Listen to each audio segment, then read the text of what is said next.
Hey everyone, it's your favorite host, Marcus Norman of Gentleman Style Podcast Show. And today we have a very special guest coming to the Gentleman Style Podcast stage. This lady is phenomenal. But first, I want to talk about the music that you're hearing.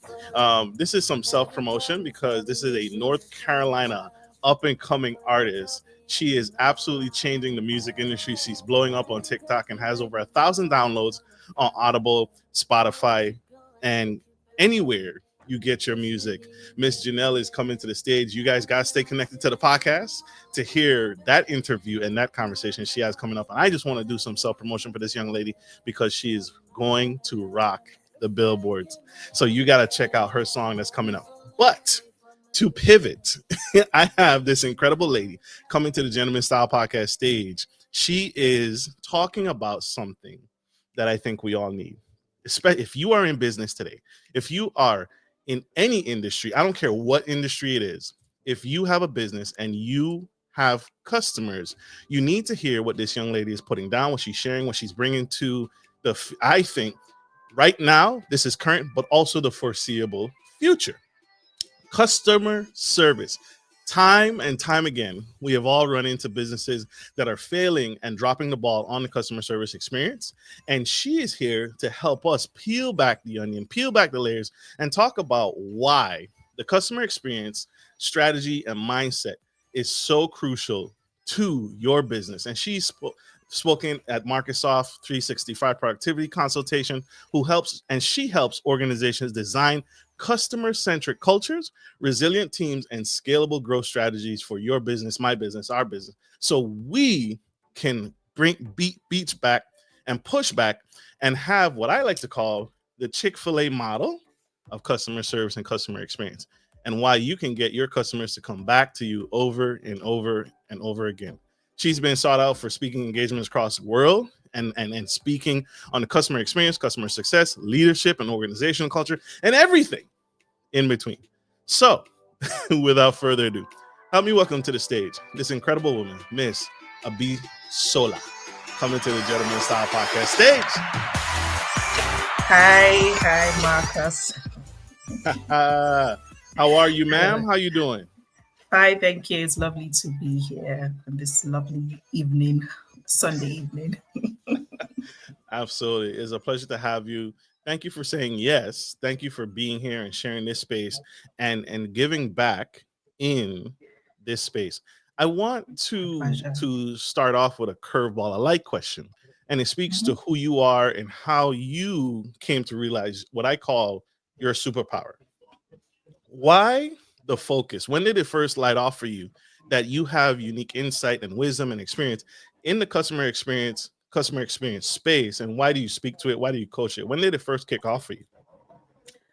Yes, I mean that's a question I get asked a few times, and my story is very similar to a lot of people that stumbled into customer experience. So I started off in construction, working projects, painting, all of that before I moved into bilateral trade between two countries, and then moved into core technology.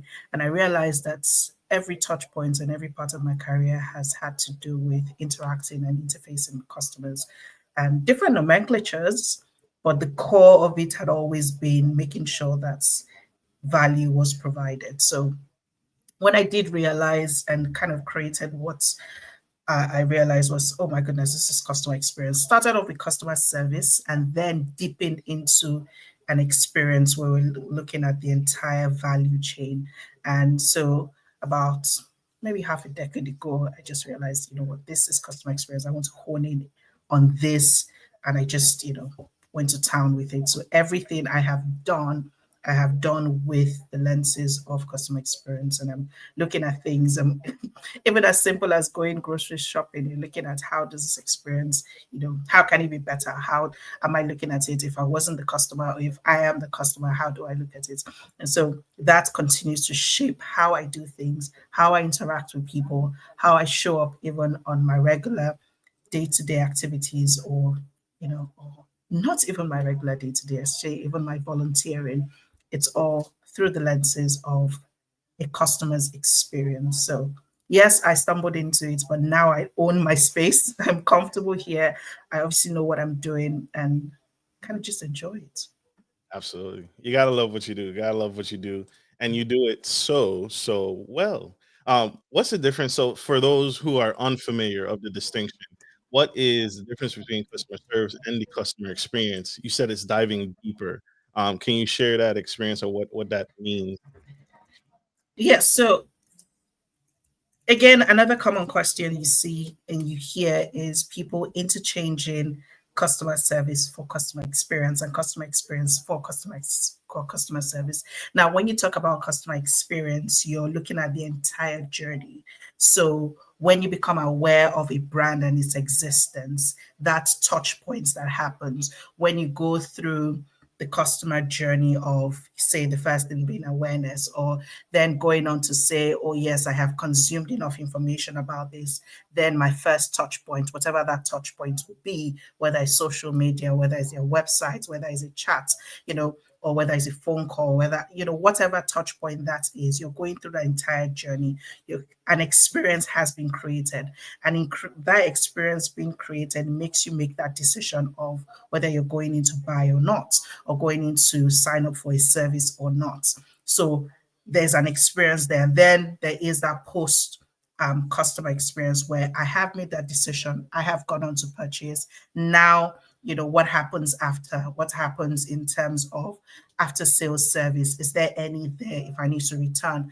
All of those touch points across that entire journey is formed within the the confines of customer experience. Now, customer service, on the other hand, is a single event.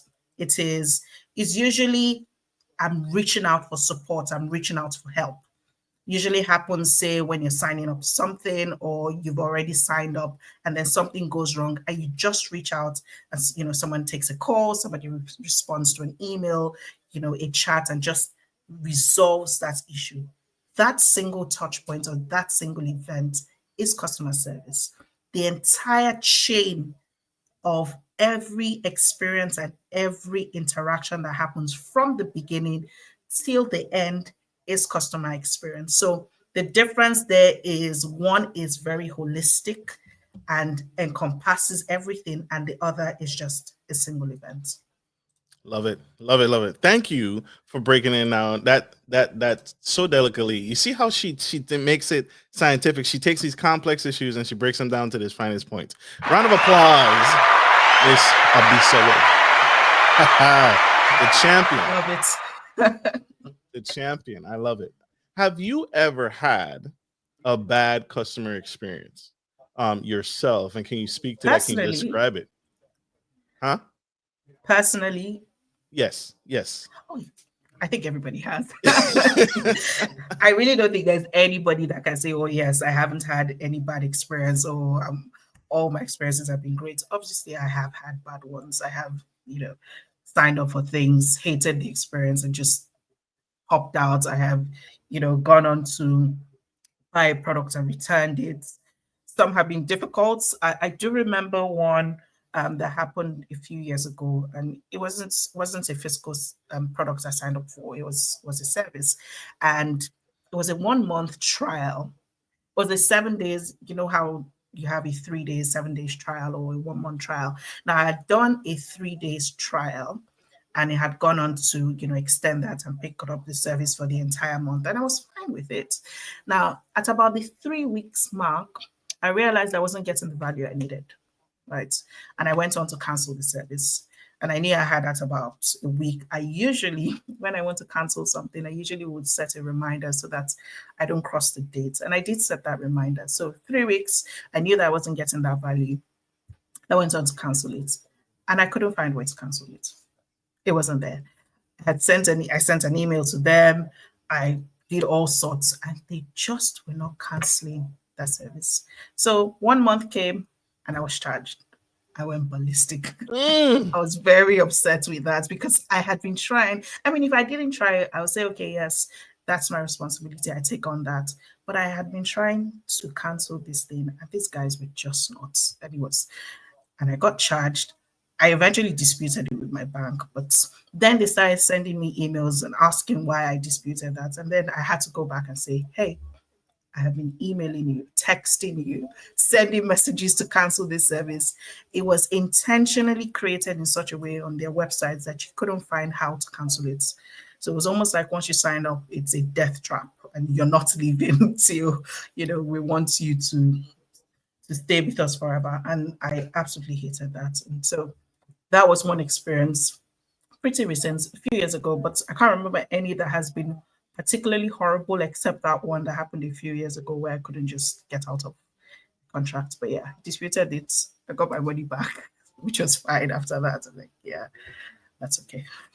You're so right. That is so relatable, and that's so true. That is I agree with you. That's a breakdown in the customer experience because Mhm. it's a form of entrapment. You're trying to make it easy to sign up. You made the door wide enough for me to walk through, and you made it Mhm. convenient for me to walk through, but you made sure that the exit was difficult, almost Intentionally, impossible, yes. intentionally. That's a form of entrapment. I feel like I agree Yes. with you. That so kudos to you.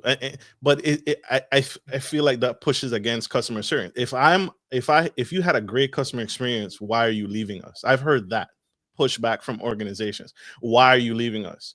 Well, I want you to contact me in order to cancel. I don't want to make it easy for you to cancel your subscription or your membership.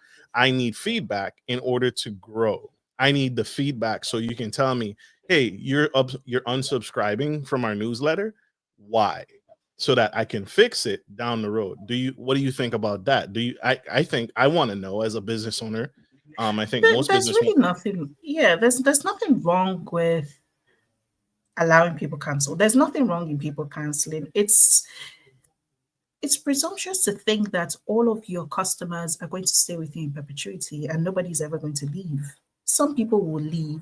People will leave for different reasons. People will leave because, not because what you're doing isn't good, but because what you're offering isn't serving them anymore for that season of their life. And that's fair. People could leave because they can't afford to continue patronizing you anymore. And that's valid. It has nothing to do with whether you provided that service or not. It has everything to do with, I can't afford this anymore. This isn't a priority for me right now. People will leave because, like I just said, priorities have changed. Not because they can't afford it, but because, they've moved on to something else. And so when you allow people to live in a transparent way, it also feeds into the experience. It's all part of it. So if I decide, and I think I've heard this quite a lot in terms for fitness businesses where they make it extremely difficult for you to cancel their subscriptions or you stop going to the gym. Yeah, that's all you should come back to us. But yeah, I mean, if I don't want to go anymore, I don't want to go anymore. But I get the part where you want feedback, where I want to be able to know why you're canceling it. Now, if your customers decide to share why they're canceling it, that's fine. If for personal reasons they decide not to share why they're canceling, that's also perfectly okay. But don't create a funnel where to get in is very easy and then to get out is a Herculean task. You must also create not a funnel model, but a sort of a cylinder. You can get in easily, you can also get out easily. So, whichever decision I want to make, it is respected by the business to say, I've gotten in easily, I have transacted, I have done all of the things I want to do, I am fulfilled. Now I want to move on. I can easily get out and say, this was perfect, this was fine. I decide to give you a reason, fine. I decide not to give you a reason, that is fine. But in terms of gathering data, you also, I understand the fact where businesses want to gather data to say these are the reasons why people have left, and then they take that feedback and then go and refine and put that back into the business and make it better. Say all of these people have left, and these are the top three reasons why people have left. And these top three reasons are reasons why are reasons within our control, and we can work on it. So we are working on it. But then maybe the top or the bottom two reasons are reasons out of your control. You absolutely cannot do anything about that. So yes, asking people why is perfectly fine. So in that In that way, you're just getting all of that information, and it's some sort of iteration that keeps happening where you're refining that. So it goes back in, you create, use all of that feedback, and then use that information to make the business better. Perfectly okay. Absolutely. You heard it here first, y'all. It is absolutely okay to gain feedback from your clients, even on the exit, right? It's not Yeah. all about entrapment. It's not all about getting them and getting them to stay forever. Because just like she said, um, if I'm going to a gym membership and I've subscribed to a gym membership, I may not need the gym membership this season. I may be going on travel, so I don't want to pay for it, right? And that's perfectly okay, and that's perfectly acceptable. Another Mhm. successful win. Do you feel what in your experience when you've taught and you've spoken to organizations and you've worked for organizations and helped them grow in their customer service experience, which one do you find it more of? Is it companies hiring the wrong individuals with the wrong mindsets and the wrong biases on the hiring side that is causing the customer experience to decline? Or is it a lack of systems and procedures that the organization has failed in setting up to make the customer service automation, right? Adding the things that allow for the customer to have a good quality experience, a good website when they get onboarded. Is that customer service experience, or is it the staff? Am I hiring the wrong people for my organization? Which do you find it more to be of? It's a bit of both. I think I wouldn't give a clear cut only hire right and then you have bad tools to work with, or you have Right. great tools and then you have bad people you've hired. So there's a blend of both. So you obviously want to hire right. And I think in one of my keynotes, I have it stated as hiring with empathy, because you're bringing in people who you need to make sure have empathy. And yes, skills are great, skills are important. You want to make sure that they have the hard skills. You also want to make sure that they have the soft skills in dealing with your customers. So yes, it's important to hire right. But once they come into that system, you want to make sure that those tools are there. So as a website functioning. A lot of people are moving away from websites and just leaning heavily on social media. Social media is blowing up and people are just staying within that space. But for the larger conglomerates and the larger enterprise businesses, or they're playing with all channels that exist. So whether you're on social or you're interacting with them in a physical way or on site, off site, all of that, they are playing across the entire board. So tools are important. Now, there is that reliance on tools where you begin to lose the human bits or the human touch, which we're beginning to see more and more today. And with the advent of AI, and this might lead us into that space where AI has pretty much taken over, you're realizing that there are people that exist within those spaces, but you've now taken tools and superimposed tools in such a way that we have lost the human connection, or we're losing rather the human connection. And we don't want that to happen. So you must think about the blend of both, where the humans, the people who are coming in, are hired right. The tools they have are efficient and obviously would continue to change as the times change. Then bring in those two together, and it is a symbiotic relationship, humans and tools. And people on the other side, which will be the customers, are experiencing a seamless experience, which is what you want to give them. Absolutely. So you agree with the adoption, with this chain, this movement of the integration of AI, but don't remove the empathy. Do you see a future of the human portion being completely removed? Would businesses remove the human part? Yes, they will. Would Okay. we get to the point where we would see that we shouldn't have erroneously removed the human? Yes, and then we'll bring in back the human. Yes, we will. I think we're going to go through that cycle. It's, at the turn of every major innovation, it's always a boom. Everybody jumps in 2 feet first. We are not thinking about some parts and elements, and then we're saying things like people will lose their jobs to AI and all of that. Now, we're all jumping in feet first. Would AI advance and transform how we relate to customers? Absolutely. But one thing we mustn't do, AI is not going to have the empathy of a human. AI is not going to, yes, there is a lot of machine learning. AI will continue to learn and learn and learn how humans think, how humans behave. But a human will take certain innovations or certain decisions rather that AI would not.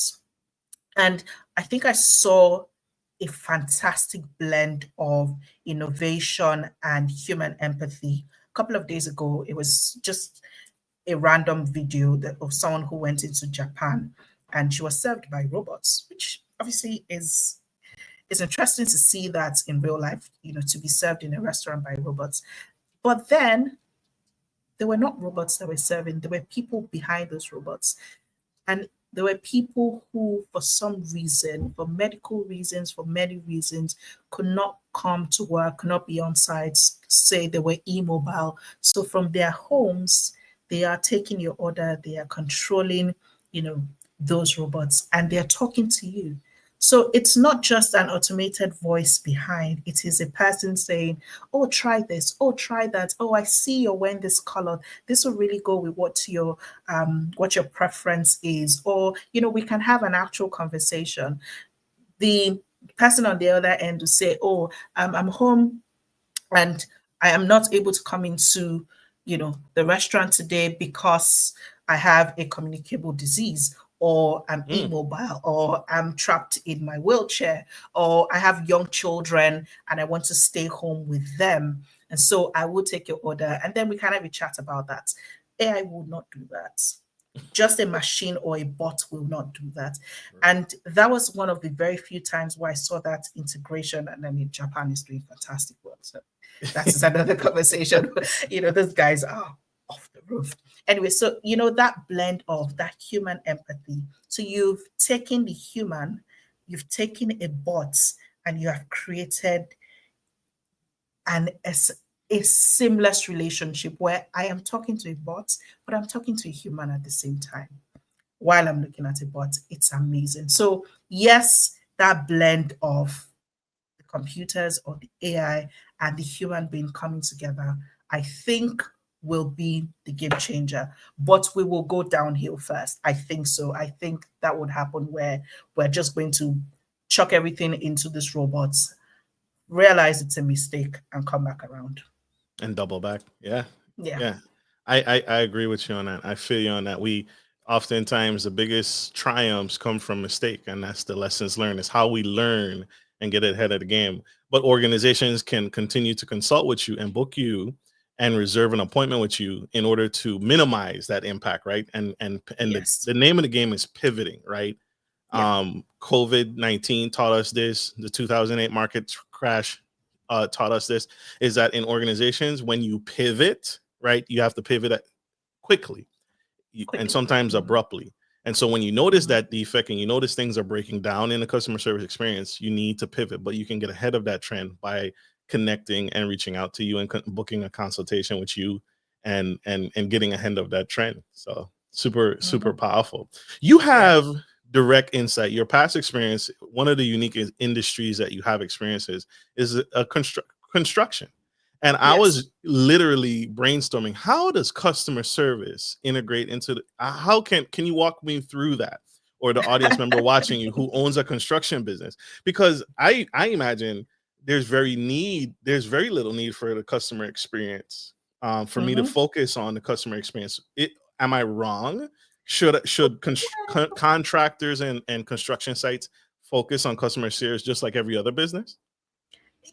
Yes, yes, yes, yes. I don't think there's any business or any industry that doesn't interact with customers. Your customers will be different. So your customers could be, the end users. Your customers could be the governments that you're interacting with if you're building for them. Your customers could be, um, agencies. There are a ton of people that will be your customers that do not have to be the direct end users who would go on to buy. But for me, I have a bachelor's in estate management, real estate. So I have a first degree in that. And so my first couple of years were spent on the construction site.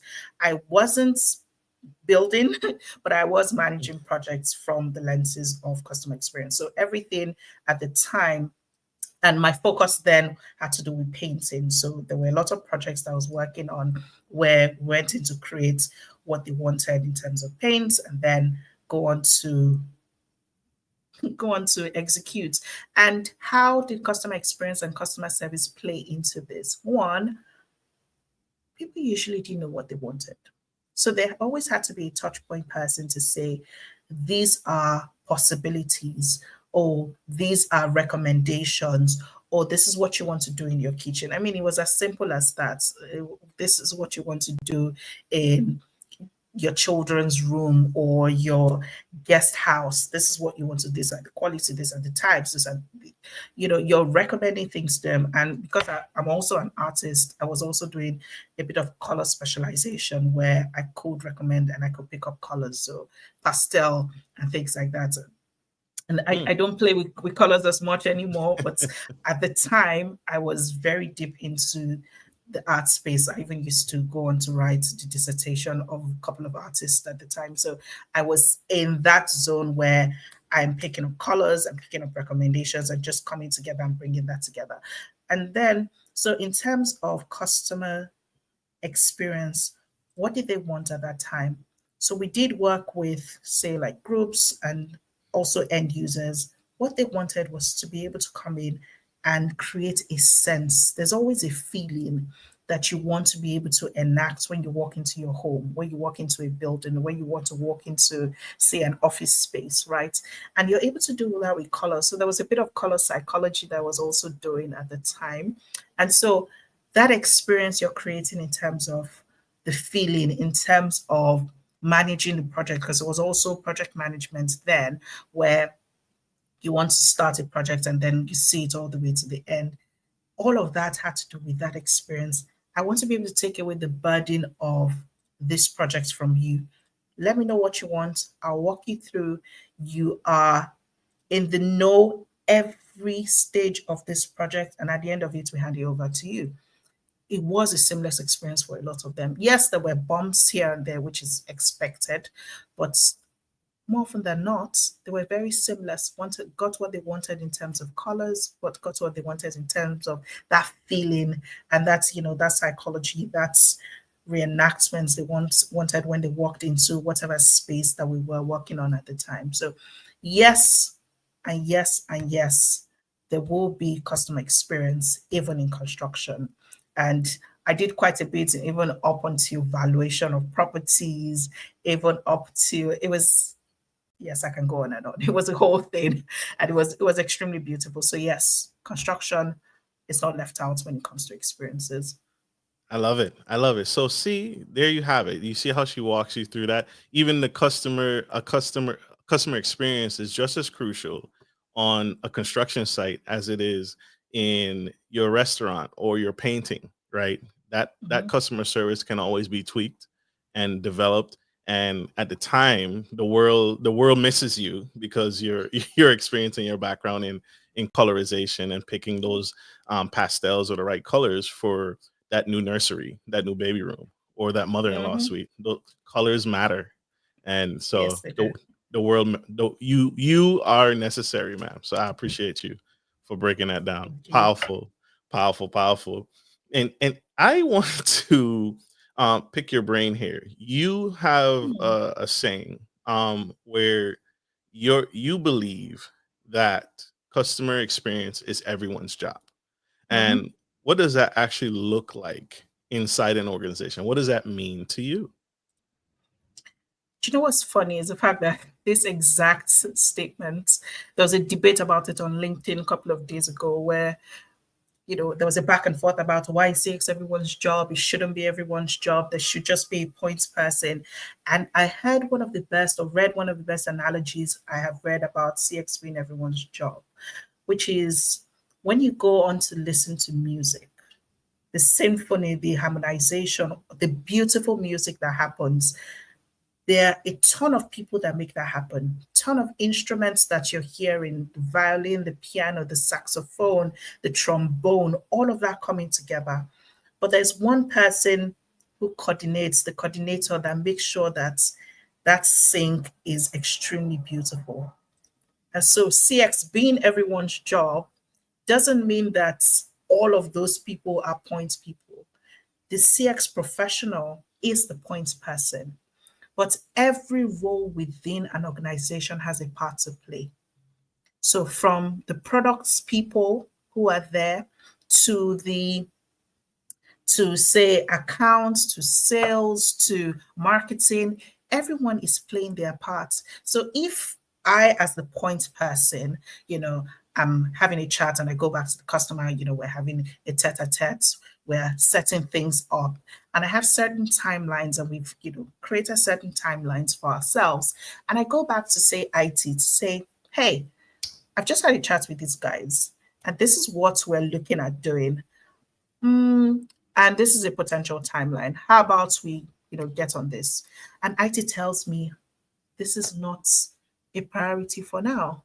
We're Mm. going to chuck this to the back burner because these are the list of things that we need to do. We need to finish this.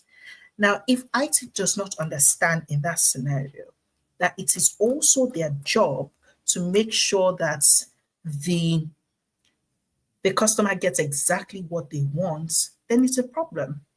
Except I have to go on and learn a crash course on coding or whatever in one weekend and then sort it out myself, which wouldn't happen, right? So everyone has their part to play. If finance doesn't send out, say, certain invoices at the right time with the right tax code, and then there's a back and forth and all of that, then they have broken that seamless relationship, right? If marketing isn't on time with their campaigns, is not speaking to the customer in the voice and in the language they understand, then they haven't taken ownership. Everyone within an entire organization has ownership.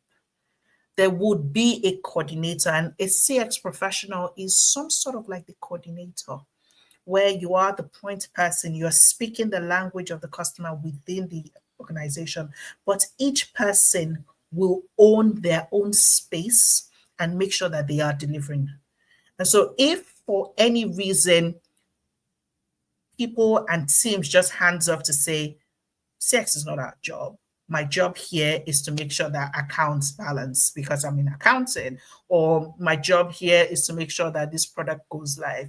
This product cannot go live without, or even if it does go live, right, it wouldn't just go live and then you have people not using it. If your customers are not using it, even if it has gone live, then it's useless, right? So if people within the entire organization, within departments, are not taking ownership in their own spaces, then it's a waste. So CX is truly everyone's job, but the CX professional that stands there will be the coordinator and the point person.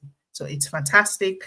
I think the music, when you think about the music, illustration about that harmony and about that conductor. So a CX person is essentially the conductor, and every other person is making sure they're on tune and using the right notes, the right chords and all of that, and just making sure that it comes out and is extremely beautiful, because the coordinator is not playing all of the instruments. They're not the ones hitting the drums, right? They're standing there and they're just making sure that people are picking up when they should pick up, the notes are flying where they should fly.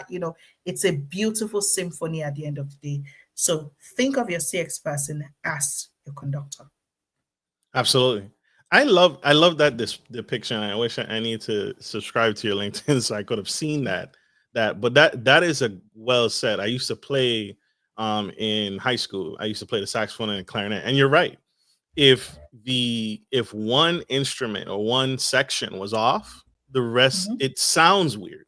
It looks weird, it doesn't feel good. And you're right, the same thing in business. If the marketing team does not do that marketing campaign at the right time, at the right if we're trying to catch a wave on a Mhm. trend in the marketing space, we will miss that trend if marketing isn't doing their job. and that Mm-hmm. adds to the customer service experience. If it's Father's Day, Mother's Day, a Mm-hmm. veteran Memorial Day, and those are campaigns that the business can promote to and advertise to us and say, hey, we serve our veterans, we love our veterans. And if it's off or the timing is off, that affects the whole customer service experience. Same Yeah. thing going back to construction, right? The Mm-hmm. electrician needs to put the electricity in at the right time. At the right The, time. the plumber has to put in the plumbing at the right time. And any misstep is going to cause delays, delays in the building or the construction site, and it's going to cause harm financially, right? Because Mm-hmm. the plumb because now the toilet's in the wrong place, right? Now Or now even a this flooding somewhere down the line, you know. exactly. And so it's that precision on the execution, and that's what a CX professional does, is they make Mm-hmm. sure the timing and everyone's playing their role and playing their part. And so thank you, conductor. Miss Abisola. That is huge. I want to speak. I need your help in debunking another common saying in the world of customer experience is the customer is always right. And, and so I want to ask you, is the customer always right mindset quota still relevant, or has it become a harmful myth in today's world? Ooh, is the customer always right? No. Short answer, no. That's fair. That's fair. Because if you think about it, so let's flip this, right? Yes. Have you ever reached out to a business and demanded for something and you knew you were on the wrong side? You knew this is ridiculous. Yes. I'm guilty. I'm guilty. Yes. So in that moment, if they had gone above and beyond to fulfill the ridiculousness, which was maybe out of their scope, would that have been the right thing to do? No. No. Good. So you've answered your question, haven't I, you? I, I and I agree. And but here's why we run into those customers all the time, and some of those mistakes happen all the time. Now, I'll give one example of a bad customer experience years ago, where this lady, she was buying coffee from McDonald's, and she ended Mhm, up burning herself because she spilled the coffee on herself. mhm, Now, and she sued McDonald's Corporation or the individual McDonald's for a lot of money because she burnt herself drinking hot coffee. And most business owners are saying that's ridiculous. You what do you rather? You rather cold coffee? You rather lukewarm coffee? No, you came to my business to purchase hot coffee. I came to Miss Abisola coffee shop to buy hot coffee. mhm, And so I burned myself. Why would I sue you? But then the shock that surprised the world is she won the lawsuit, mhm. and it Yes, she did. ended up being that that particular McDonald's was running their coffee temperature extremely too high. And so it correlated to back end, hey, we needed to fix this all along. But it started with this lady having a bad customer service experience and winning her court case for the change to occur. But you're right. I do feel sometimes, especially in your example you gave earlier, you gave the scenario of where you did everything right to manage that subscription or that loyalty subscription to not charge you, and they ended up charging you anyway.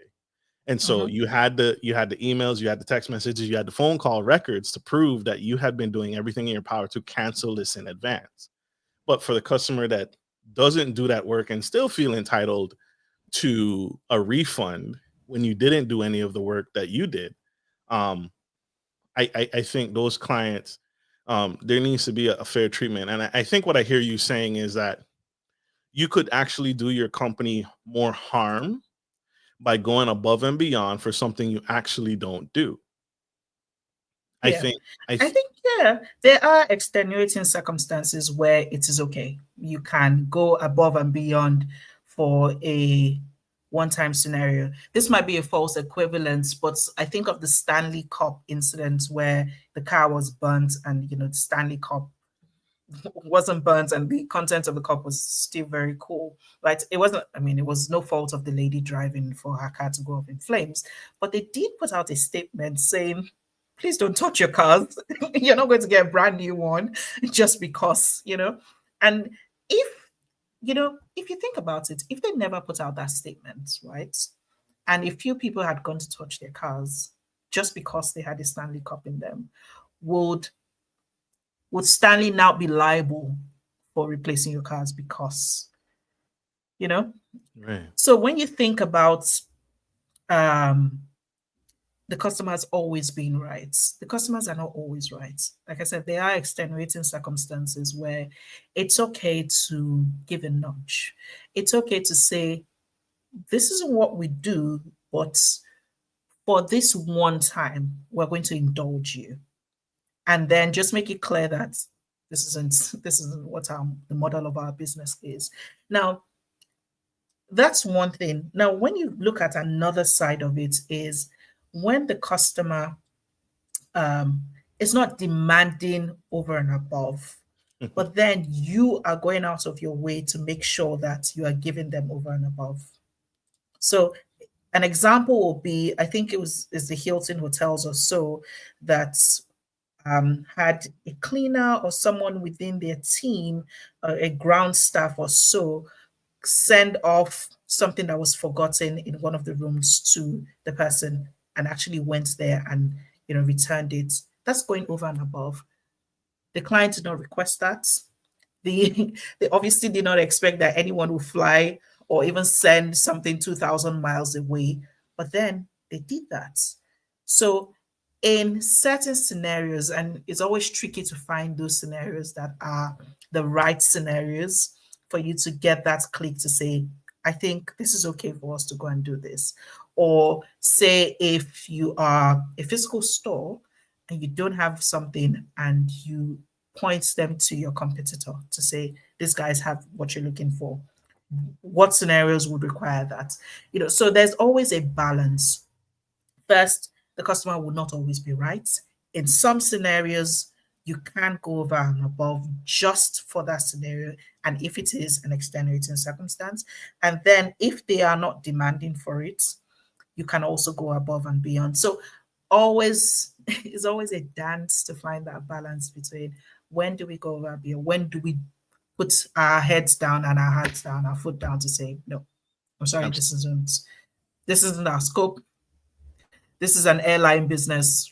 We're not going to send you a cookie. We don't sell cookies, something ridiculous like that. Yeah. We don't offer dry cleaning on this flight. We do not. You would have to go to your hotel to do that. Absolutely. It's absolutely impossible. Yeah, we don't have that service on this flight. I know you, sir, Mr. and Mrs. Customer, I understand you have a meeting at the end of this flight, but we don't have dry cleaning services. I'm sorry. That's something that needed to be pre-planned. So, do I always need buy-in? Should companies get buy-in from a customer or acceptance from a customer before I go above and beyond?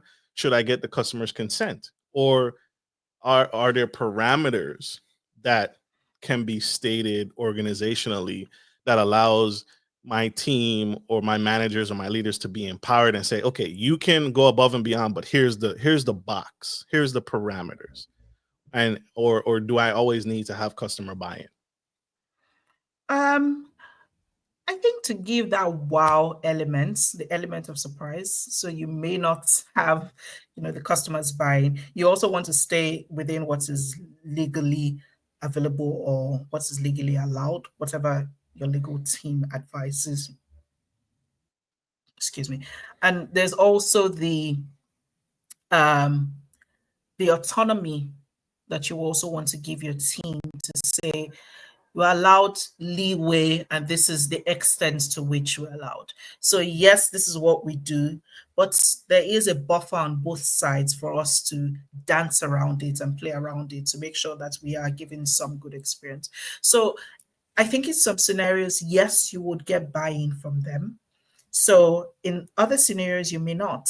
Um, an example would be if I went on to order a lovely dress, or say today is the 24th, and I'm going in to order something that I want delivered within the week, and I'm going to get married on let's just say in 2 weeks' time. 2 weeks Saturday, I'm getting married, and I've just gone to order my dress today. Now, 2 weeks is enough time for me to get a dress ordered and sent over to me. Perfectly valid. Now, if for Congratulations. any reason, oh no, I'm not getting married. I am married already. Sorry. Now, if for any reason that particular item I want, this lovely dress, I've seen it, oof, absolutely beautiful. It's out of order, and it will come back, say, in a week's time. Now that's cutting it really close. Mhm. Now, if for I have gone on to indicate that, oh, this is my wedding dress, I'm waiting for it to come through. And the organization says, you know what, we're going to make sure that this is special for you, and make sure that you have that dress by the time that you need it. Nicely laundered, not just folded and wrapped in their little delivery bag, but nicely laundered. And then you have a note, and maybe they send over, a gift bag, or, some roses with that dress that they're sending to you to say, yes, it's back in stock and congratulations on your wedding. They've gone above and beyond now to make sure that you have that delivered to you. Now, that's something small. They haven't done anything major.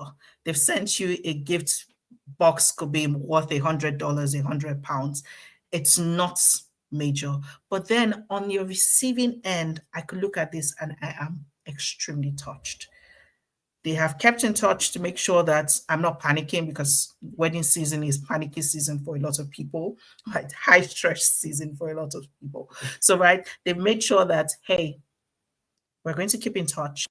We're going to make sure that you are in the know every step of the way.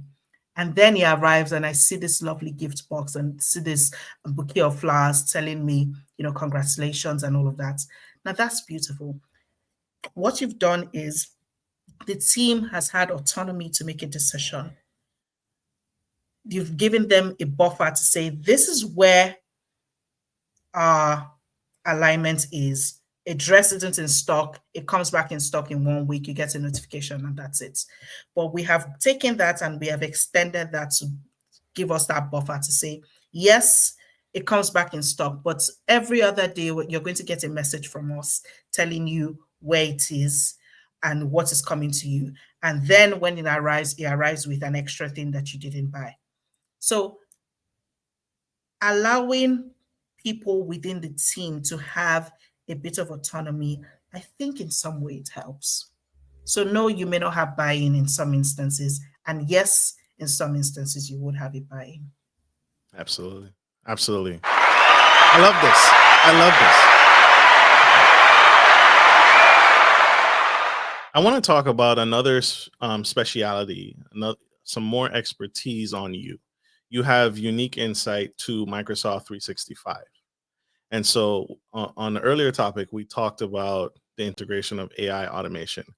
What role does technology, particularly tools like Microsoft 365, play into creating better employee and customer experiences? Because I think most people don't know about that, and they don't understand Microsoft 365 and how powerful that tool may be, or how it plays into the customer experience. So can you give us some insight there? Yep. So I've been in Microsoft's ecosystem for about half a decade right now. And so there's a lot that happens within the Microsoft ecosystem. So there's that removing friction, there's collaboration with teams. Now, Teams is one tool that is a standalone tool. I literally can go on a Teams training by itself for the next 2 hours, just talking about all of the features that exist within Teams, right? So there is that collaboration. There is the employee engagements. So you're serving customers faster. They're the features that allow you to interact with frontline workers. They're bits and parts of the Microsoft ecosystem that are designed for, say, like I said, the frontline workers that are designed for certain industries that are tailored to them. So at the point where we're in this season, there is, I don't think that you can talk about anything without talking about the integration of technology. There would always be that integration of technology. And so 365 has the integration to a very holistic degree where all parts of the business are covered. So from emailing to calling to collaboration within the system to external collaboration to internal collaboration to, now the introduction of AI into that entire play where you're now beginning to predict. So there's now that predicting of how you see things. There's also mapping. There's also heat mapping where you're saying how are people and how are customers moving on our website? How are they interacting? What should we do? Are there, say, like dummies or dummy spaces on our website where people seem to be clicking and for some reason, there's nothing there? So things as simple as that exist within the Microsoft 365 solution. So it's all encompassing, but it really just allows you to be able to first collaborate internally and then now take that external. Absolutely. Absolutely. How do I hold team members accountable for the customer service experience? And how does a bad experience, I don't think enough business owners realize that one or microaggressions against a customer can affect your brand or affect customer loyalty. So, how do I hold team members accountable for the customer experience without creating fear? And then, and why is it significant that those microaggressions be addressed when a customer has a bad experience with one of my team members? So holding team members accountable, usually things are tracked. So I don't think anything first should be done in isolation that cannot be tracked. So that way people know that they can be held accountable. And I think that the only reason why certain things will happen and there are no repercussions is if you know that there are no repercussions. So I can get away with pretty much anything, right? So you know that this is the culture here. So you just go on and do what you want. But at the same time, let me point out that a bad experience isn't bad in itself, right? So even if microaggression has occurred or any sort of bad experience has occurred, we can always turn that around and make it positive. Now, a bad experience points you to a problem, and a bad experience is a good thing. That sounds like tautology, but that doesn't sounds like it Mm, is conflicting, but it's not. A bad experience is a good thing because it always will tell you this is exactly the problem and can go on and change it and turn it around very quickly. Now, if you're having very good experiences, and usually people will leave after one bad experience without saying anything. But if they come back to give you feedback that is bad, now that is where it is a good thing.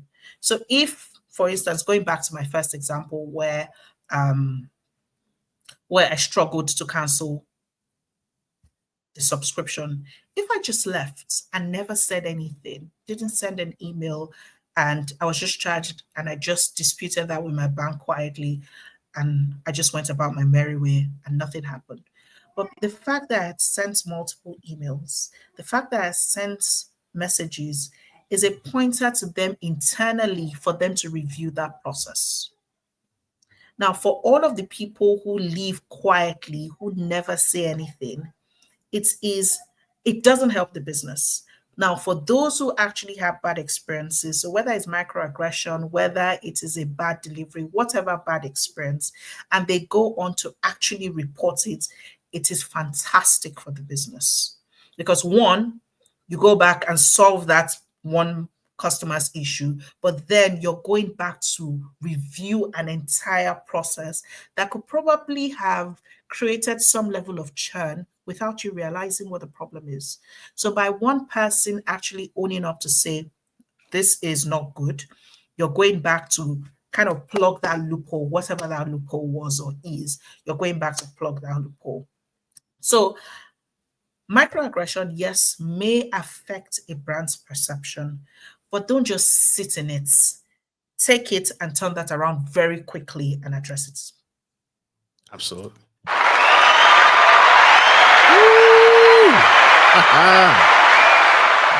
Spilling the tea. Spilling the tea. This is absolutely incredible and necessary. I want to thank you again. This is helpful, insightful, and so impactful. And in a world where business owners, companies are going out of business, your customer experience holds true. And I believe what you're teaching and what you're writing these articles on and speaking to is absolutely necessary. And so you've shared so many nuggets this episode. If you had one more trick in the hat, one more tip for that young entrepreneur, that young woman, that young boy who is struggling to just break through to customer loyalty and struggling, what would you give one more piece of advice to them watching you right now? What would you say to them who want to enhance the customer service experience? Well, I'll give more than one, if that's okay. That's fair. That's fair. Okay, so for larger businesses, the key to a fantastic customer experience is an amazing employee experience. So if employees are happy, if they're content, if they are blossoming, it would automatically just come out. So it's almost like a pressure pot. What you've put in, when it explodes, what explodes is the content of what is there. So if the employees have an amazing experience internally, they would definitely just show that. It will reflect in everything that they are doing. Now, for smaller businesses that don't have maybe many employees, or you're just starting off, it's important to make CX your North Star, because customer trust is the currency of the future. So, yes, technology will come, technology will become foundational and has already become foundational, but make sure that empathy with your customer trust is important and is a currency that you're trading with. Love it. Love it. Love it. This is incredible. This is absolutely necessary. I want to say this to you, ma'am. Don't ever quit. We need you. We need this information. Businesses need what you're educating on and what you're teaching on. You are absolutely necessary. So don't ever quit. Thank you. Absolutely. Absolutely. Well, y'all, we have to let this incredible woman go. We are out of time. We have to let Miss Abisola go. So she has many more companies to help, many more people to help, many more businesses and organizations to help kick off the ground and take their organization to higher customer service experiences. And for construction workers and construction sites, you do too. You don't have to give up. There are absolutely things you can do to incorporate into your construction site and your construction company to make it a better experience. And so, y'all, like we end every show, take care of your friends, take care of your family, and always, forgive me. Miss Abisola, how can we contact you? How can we connect with you? Oh, How yeah. can we learn more? Right. So, two platforms. I'm on LinkedIn at Abisola Fagbiye, and also my website, www.abisolafagbiye.com. Absolutely. Connect. You guys got to check out the website. And for my audio listeners who are listening in, that's ABISOLAFAGBIYE.com. So helping my audio listeners out. Connect, and take your customer service experience to the next level. All right, y'all. We got to go put that back up on the screen. Connect. Bottom of the screen. Like we end every show. Take care of your friends. Take care of your family, and always take care of business. This is Marcus, your favorite gentleman, and the incredible Miss Abisola, signing off. Love you guys. Bye. Thank you. Bye. Absolutely.